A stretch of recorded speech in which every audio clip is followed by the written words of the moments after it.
اپنے مسائل کو حل کرنے کے لیے سبسکرائب کریں آپ کے مسائل کا حل۔ موبائل پر تلاوت کے آداب۔ آج کل موبائل پر جو قرآن مجید کی تلاوت کی جاتی ہے یہ کیسا ہے، اس بارے میں کیا حکم ہے اور اس کی کیا شرائط و آداب ہیں؟ راشد صاحب کراچی سے۔ جائز ہے، بہتر تو یہی ہے کہ مصحف میں قرآن کی تلاوت کی جائے، تو تواتر سے اسلاف سے منقول ہے، اس کی ایک الگ برکت ہوتی ہے، خود آپ کو محسوس ہوگا اس کی ایک روحانیت۔ لیکن بہرحال موبائل پہ بھی جائز ہے، تو اس کے آداب کیا ہیں؟ موبائل پہ تو علماء کا اختلاف ہے کہ بغیر وضو کے آپ اس پیج کو ہاتھ لگا سکتے ہیں یا نہیں لگا سکتے۔ میرا خیال ہے بنوری ٹاؤن کا فتویٰ یہی ہے کہ وہ جو پیج ہے نا جو آپ نے موبائل پہ قرآن کا کھولا ہوا ہے، اس کو آپ ٹچ نہیں کر سکتے بغیر موبائل کے، یعنی اس پیج پہ ہاتھ نہیں موبائل تو پکڑیں گے آپ لیکن اس پیج پہ ہاتھ نہ لگائیں۔ اور جامعۃ الرشید کا فتویٰ ہے اور بھی دیگر اداروں کا کہ نہیں، پیج پہ بھی ہاتھ لگا سکتے ہیں۔ تو یہ اختلاف ہے، جب محققین کا اور اہل حق کا اختلاف ہو جاتا ہے تو اس میں احتیاط یہی ہے کہ آپ کوشش کریں موبائل پر بھی باوضو ہی تلاوت کریں، بہتر یہی ہے۔ اور گنجائش کی بات یہی ہے کہ بغیر وضو بھی تلاوت اس پہ جائز ہے، لیکن اتنی بات تو سب کے نزدیک ہے کہ وضو کر کے تلاوت کا ثواب بغیر وضو تلاوت سے بہرحال بہتر ہے۔ اور ایک اہم بات یہ بھی ہے کہ اگر آپ حافظ ہیں یا قرآن حفظ کر رہے ہیں اور بار بار آپ کو قرآن دہرانا پڑتا ہے اور بار بار وضو کے چکر میں آپ کو یہ خطرہ ہے کہ میں تلاوت سے ہی رہ جاؤں گا، تو پھر بغیر وضو ہی پڑھ لیں، پڑھیں ضرور بہرحال۔ باقی اور مزید آداب یہ ہیں کہ ایسے نہ پڑھا جائے، موبائل پہ تلاوت نہ کی جائے کہ جیسے کوئی ناول پڑھ رہے ہیں آپ، ٹانگ پہ ٹانگ رکھ کے آڑے ترچھے بیٹھ کے عجیب طریقے سے، تو یہ ٹھیک نہیں ہے۔ تو بیٹھ کے پڑھیں، تمیز سے پڑھیں۔ لیٹ کے بھی گنجائش ہے، بعض دفعہ بیٹھنا مشکل ہوتا ہے لیکن لیٹنے کا بھی پھر مہذب طریقہ بھی ہوتا ہے نا لیٹنے کا، آڑے ترچھے نہ لیٹے ہوئے ہوں، الٹے اوندھے نہ لیٹے ہوئے ہوں، یہ پھر نامناسب ہے۔ اور جب پیج کھلا ہوا ہو نا، اس پہ پیج پہ قرآن کی آیتیں ہوں تو اس پیج کا بہرحال اس وقت احترام کریں۔ ایسا نہ ہو کہ وہ پیج قرآن کا کھلا ہوا ہے اور آپ الٹا رکھ کے چلے جائیں بیٹھنے کی جگہ پہ، تو وہ پھر اس پیج کی ان آیتوں کی بہرحال بے ادبی ہے، کیونکہ ادب کا تعلق عرف سے ہے۔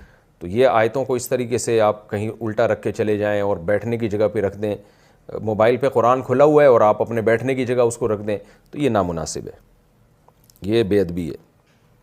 بغیر وضو موبائل میں قرآن پڑھنا، کیا بغیر وضو کے موبائل میں قرآن پڑھ سکتے ہیں اور چھو بھی سکتے ہیں یا نہیں؟ جی ہاں، پڑھ سکتے ہیں، چھو بھی سکتے ہیں، لیکن بہتر ہے کہ نہ چھوئیں، کیونکہ علماء کا اس میں اختلاف ہے۔ جس پیج پہ قرآن مجید کھلا ہوا ہے موبائل کے، تو اس پہ ہاتھ نہ لگانا بہتر ہے، لیکن لگا بھی سکتے ہیں کیونکہ بہرحال وہ ڈیجیٹل فارم میں ہوتا ہے۔ اس میں علماء کی دونوں رائیں، احتیاط یہی ہے کہ نہ لگائیں، پڑھ سکتے ہیں، اس میں کوئی حرج نہیں ہے، موبائل کو اٹھا بھی سکتے ہیں۔ مفتی صاحب کے یوٹیوب چینلز کو سبسکرائب کیجئے۔ آسک مفتی طارق مسعود۔ قرآن کی تلاوت کیسے کریں؟ عدنان صاحب گجرات سے پوچھتے ہیں، قرآن مجید کی تلاوت تیز رفتار میں کی جائے یا دھیمی رفتار میں؟ اگر تیز رفتار میں کی جائے تو کم وقت میں زیادہ تلاوت ہو جاتی ہے، نیز آواز تیز ہو یا کم ہو۔ عدنان بھائی، خواتین اگر تلاوت کریں تو ان کو تو دھیمی آواز سے کرنی چاہیے، اونچی آواز سے نہیں کرنی چاہیے۔ مرد اگر تلاوت کرے تو اونچی آواز سے تلاوت کرنی چاہیے، اتنی اونچی نہ ہو کہ لوگ ڈسٹرب ہونا شروع ہو جائیں، گھر کے افراد پریشان ہوں۔ لیکن اس کی بڑی برکت ہوتی ہے، گھر میں جب اونچی آواز سے تلاوت ہوتی ہے تو حدیث سے یہ بات ثابت ہے کہ اس سے شیاطین کے اثرات گھر میں ختم ہوتے ہیں، فرشتے اس تلاوت کو سنتے ہیں، اس سے برکتیں ہوتی ہیں۔ اور ویسے بھی ہمیں یاد ہے ہمارے والد صاحب جب شام کو آیا کرتے تھے گھر میں ڈیوٹی سے، تو نہا دھو کے بیٹھ کے تلاوت کرتے تھے اونچی آواز سے، تو گھر میں ایک بڑی برکت سی محسوس ہوتی تھی۔ ان کے انتقال کے بعد وہ تلاوت کی آواز ہمیں نہیں آتی تھی، ایک کمی محسوس ہوتی تھی۔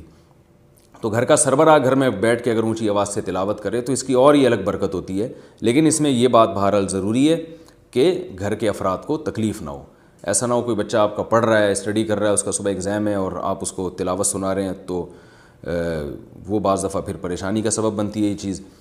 رہا یہ مسئلہ کہ اسپیڈ میں تلاوت کی جائے یا آہستہ رفتار سے، اسپیڈ میں بھی تلاوت کر سکتے ہیں، اور اگر آپ سمجھتے ہیں اس سے زیادہ تلاوت ہو جائے گی تو تیز رفتاری سے تلاوت کریں، لیکن تیز رفتاری کی ایک حد ہے، اتنی رفتار کے الفاظ سمجھ میں نہ آئیں، کوئی سن رہا ہو تو اس کے سمجھ میں ہی نہ آئے کہ آپ کیا کہہ رہے ہیں، یا عالم تعلمون کے علاوہ کوئی سمجھ میں نہ آ رہا ہو، تو پھر یہ اتنی اسپیڈ جائز نہیں ہے۔ تو رفتار میں بھی تلاوت کی جا سکتی ہے، بلکہ کرنی چاہیے تاکہ زیادہ سے زیادہ تلاوت ہو سکے، اور اس رفتار میں تجوید کے قواعد کا خیال کرنا چاہیے۔ ہاں، اگر سمجھ کے قرآن پڑھ رہے ہیں، آپ کو عربی آتی ہے ماشاءاللہ، تو پھر اتنی اسپیڈ ہو کہ آپ کو یہ پتہ بھی چلے کہ آپ یعنی مفہوم کی طرف بھی آپ کی توجہ جائے، تو اتنی زیادہ اسپیڈ کر لینا کہ مفہوم ہی سمجھ میں نہ آ رہا ہو آپ کے تو بھی غلط ہے. تو اگر قرآن سمجھ کے پڑھیں گے تو پھر اتنی رفتار ہونی چاہیے کہ آپ کو ایک ایک آیت پہ غور کرنے کا موقع ملے. یہ کہہ رہے ہیں جی یہ زبیر صاحب نے کوئی اس سے پوچھا ہے, کہتے ہیں میں تہجد کی نماز ذرا لمبی پڑھنا چاہتا ہوں اور میں چونکہ حافظ نہیں ہوں اس لیے قرآن مجید کو دیکھ کر پڑھتا ہوں اور زور سے بھی تلاوت کرتا ہوں, کیا میرا یہ عمل درست ہے؟ میں نے سنا ہے کہ حنفیہ کے نزدیک یہ عمل جائز نہیں ہے, یہاں کویت میں حنابلہ اس کو جائز کہتے ہیں, اس بارے میں رہنمائی فرما دیں. زبیر صاحب کویت سے. دیکھیں اکا دکا ایسے واقعات ہمیں حدیث میں ملتے ہیں جس میں دیکھ کے قرآن کی تلاوت کی گئی ہے, لیکن حنفیہ کے نزدیک یہ منسوخ ہے, یعنی ابتدائی اسلام میں اس کی گنجائش تھی, کیونکہ بعد میں ہمیں صحابہ تابعین میں عمومی رواج ایسا نہیں ملتا, بلکہ ہم دیکھتے ہیں کہ جن صحابہ کو قرآن نہیں آتا تھا تراویح میں وہ حافظ تلاش کرتے تھے تاکہ وہ اپنا قرآن ان کا مکمل ہو. یہی وجہ ہے کہ حضرت عمر رضی اللہ تعالیٰ عنہ نے جب لوگوں کو دیکھا کہ وہ مختلف ٹکڑوں میں کھڑے ہو کر رمضان میں تراویح پڑھ رہے ہیں, عشاء کی نماز کے بعد نمازیں پڑھ رہے ہیں مختلف ٹکڑوں میں, اور پڑھ کیوں رہے ہیں کہ جس کو جو حافظ ملا تو اس نے اسی کے پیچھے نیت باندھ لی تاکہ ہم پورا قرآن سن سکیں یا قرآن کا بہت زیادہ حصہ ہم سن سکیں. تو حضرت عمر نے ان کو ابی بن کعب رضی اللہ تعالیٰ عنہ پہ جمع کر دیا. تو اگر اس کی ایسی اجازت ہوتی تو پھر تو دیکھ کے تو بہت سے لوگ پڑھ سکتے ہیں, تو ان کو کیا ضرورت تھی کہ وہ حافظ کو تلاش کرتے. تو اس لیے حنفیہ کا موقف اس بارے میں کمزور نہیں ہے, وہ یہی موقف ہے کہ دیکھ کے تلاوت نماز میں جائز نہیں ہے. تو ایسے اکا دکا جو واقعات ملتے ہیں اس سے اصول اور کلیات کا استنباط نہیں ہو سکتا. اس کے مقابلے میں جو ہمیں عمومی عمل جو اسلاف کا نظر آتا ہے, جو عمومی عمل جو صدیوں سے چلا آ رہا ہے, وہ یہی ہے کہ جو حافظ ہے وہ اقتدا کرے, وہ نماز پڑھائے, اور غیر حافظ اس کی اقتدا میں نماز پڑھے. تو اب آپ اگر حافظ نہیں ہیں تو آپ یا تو قرآن حفظ کر لیں, یا یہ کہ جتنا قرآن آتا ہے آپ وہ زبانی پڑھیں, تو دیکھ کے نہ پڑھیں آپ. اور رہا مسئلہ کہ حنابلہ اس کو جائز کہتے ہیں, تو دیکھیں چاروں فقہا برحق ہیں, لیکن فالو ایک کو کرنا چاہیے. اسی میں انتظامی معاملہ ہے یہ, کیونکہ اگر آج وہاں کل وہاں, تو یہ دین کے ساتھ ایک مذاق بن جاتا ہے. اس پہ میں کئی بار اس کے سائیڈ ایفیکٹ بتا چکا ہوں, اور میں کیا بتا رہا ہوں, ہمیشہ سے علماء اس کے نقصانات بتاتے چلے آئے کہ انسان جب ایک مکتبہ فکر کو فالو کرتا ہے اور وہ بھی قرآن و سنت ہی سے ثابت شدہ ہے, تو پھر اسی کو فالو کرے. وہ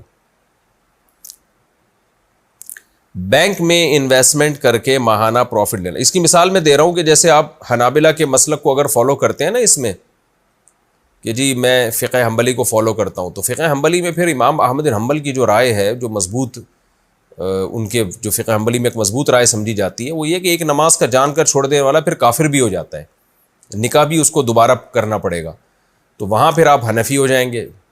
تو یہ پھر مذاق بن جاتا ہے دین. تو ایک فقہ کو فالو کیا تو اس کے تمام مسائل کے ساتھ پھر اسی کو فالو کرنا چاہیے.